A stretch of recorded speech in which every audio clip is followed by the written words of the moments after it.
सती मैया को भगवान शिव कह रहे हैं कि चलो हमारे कथा सुनने के लिए, लेकिन सती मैया सुनने के लिए नहीं जाती हैं। भगवान शिव देखिए, सबसे पहले रामचरितमानस को अगर किसी ने लिखा, कौन लिखा है? तुलसीदास। पहले कौन लिखा? वाल्मीकि। सबसे पहले भगवान शिव लिखे हैं। सबसे पहले रामचरितमानस को रचि महेश निज मानस राखा। रामचरितमानस को सबसे पहले भगवान शिव ने रच करके कहाँ रखा? निज मानस राखा। और पायम समय सुशिवासन भाषा। मन में भगवान शिव रामचरितमानस को लिख करके परेशान हो गए कि अब ये कथा मैं किसको सुनाऊं। भगवान शिव के मन में विचार आया कि भाई बाहरी लोगों को सुधारने से पहले अपने घर वालों को सुधारना चाहिए। इसलिए भगवान शिव बोले सबसे पहले पत्नी को सुनाता हूं। भगवान शिव बोले भैया सती कथा सुनो। बोले कथा आप सुनो, आपका उम्र है कथा सुनने का, अभी कथा सुनने वाले नहीं है। परेशान हो गए। भगवान शिव बोले बताओ, हमारी पत्नी ही मेरी बात नहीं मान रही, फिर ये बाहर वाले कैसे उपदेश सुनेंगे? फिर भी बोले कोई बात नहीं, अगर तुम कथा नहीं सुनोगी तो मैं जरूर सुनूंगा। और केवल भगवान शिव कैलाश पर्वत से उतर करके और कहां चल दिए? अगस्त ऋषि के पास। चौपाई पर ध्यान दीजिएगा। एक बार त्रेता जुग माही शंभु गए कुंभज ऋषि माही।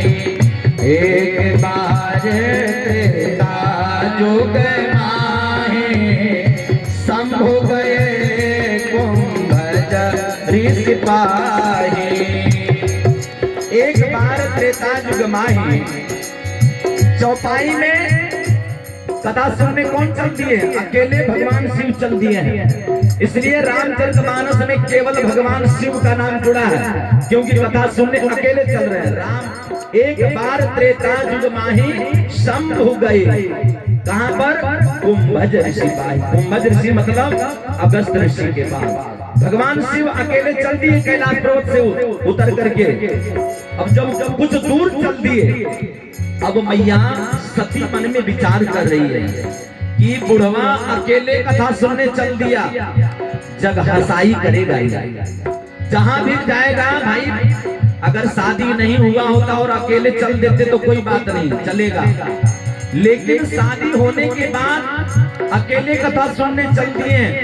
जहां पर भी कथा सुनने जाएंगे पूछेंगे बाबा आप दूसरे को उपदेश देते हैं कि धर्म कर्म बिना पत्नी के साथ नहीं किया जाता। आज कथा आप अकेले सुनने आ गए, लग रहा है कुछ खटपट है पति पत्नी में। तो बाबा का कुछ नहीं होने वाला है, मेरा ही बदनामी होगा। सती मैया कह रही हैं, सुनते हो जी, चले जाएंगे क्या? बोले हम रुकने वाले नहीं है, तुमको आना है तो आओ, नहीं तो राधे राधे हम चले।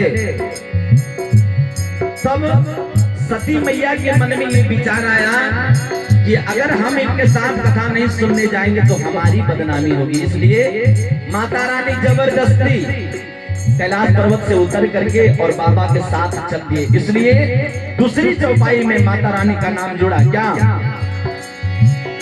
संग सती जग जननी भवानी पूजे ऋषि अखिलेश्वर जाने।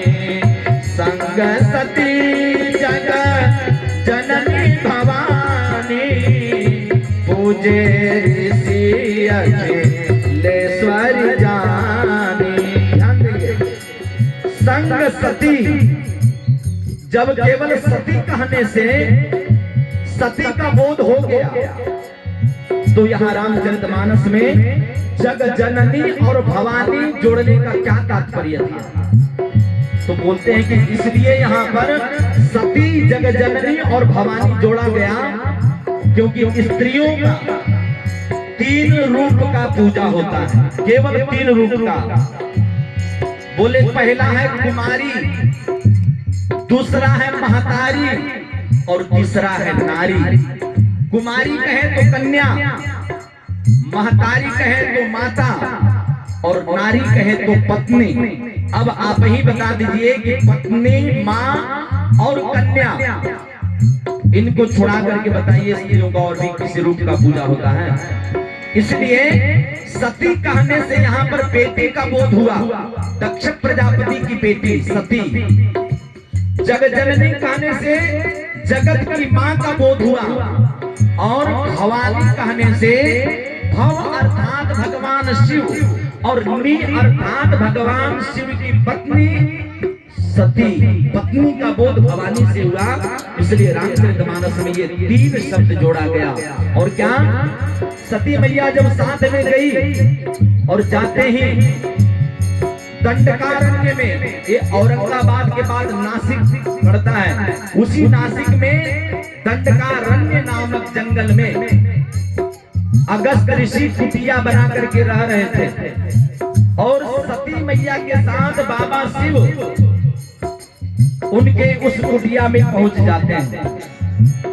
सुबह होते ही जब प्रातः काल हुआ और आंख मेढ़ ही रहे थे अगस्त ऋषि, और आंख को मेंझते हुए जैसे ही अपनी कुटिया का दरवाजा खोलते हैं कि साक्षात भगवान शिव और सती का दर्शन हो जाता है। बड़े प्रसन्न होते हैं और कहते हैं बाबा कैसे आना हुआ, और आज तो मेरा जीवन धन्य हो गया आपका दर्शन पाकर के। तुरंत अगस्त ऋषि शिव जी और सती जी को अपने आसन छोड़ करके अपने आसन पर बैठा देते हैं और उनके चरणों को पखारते हैं। अगस्त ऋषि कहते हैं